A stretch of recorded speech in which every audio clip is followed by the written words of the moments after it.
ko? Eh, totoo naman eh. Tignan mo nga yung tiyan niya, alaki. Basta, hindi buntis anak ko. Ba't di natin siya tanungin, Mare?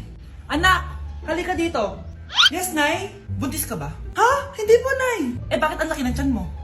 Bloated lang po ako, Nay. Uminom po kasi ako ng soft kanina. Oh, bloated lang pala eh. Pinagsasabi mo dyan. Bahala ka kung ayaw mo maniwala. Sumasakit tiyan ko. Oh, ayan na, mga anak na.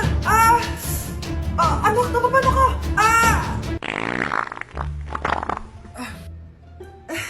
Baho.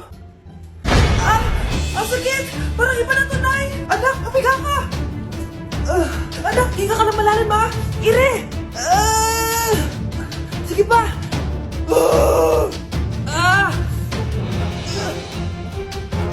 Baby. Sorry, Nay. Tinago ko sa'yo na buntis ako. Okay lang, anak. Pero sinong tatay nito?